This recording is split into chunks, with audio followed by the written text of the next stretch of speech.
The suffering of people in the world's newest country defies belief.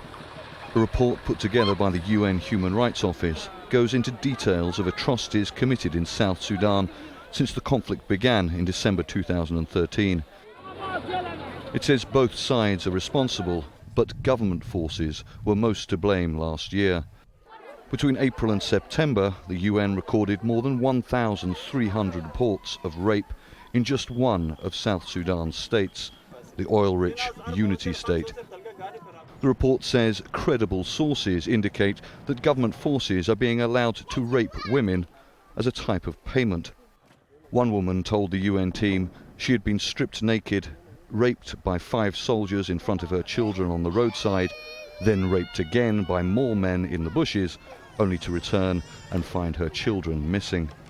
The report says the gravity of the violence may amount to war crimes and/or crimes against humanity.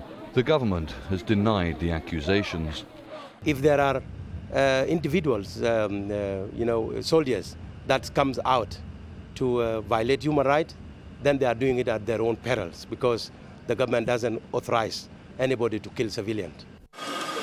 The conflict began as a dispute between President Salva Kiir and his former deputy, Riek Machar, and it quickly turned into an armed rebellion. Last August, we met Machar in the Ethiopian capital, Addis Ababa, during a peace conference, and we asked him if he were willing to cooperate with an international investigation. Anybody who has committed atrocities will be brought to book.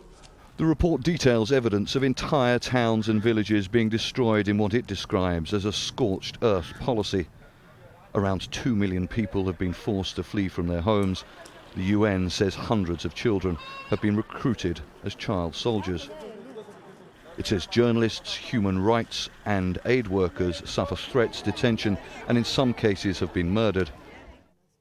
Last August, both sides agreed to establish a transitional government of national unity. Both sides agreed to stop fighting. That still hasn't happened, and the suffering of millions of people continues. Charles Stratford, Al Jazeera.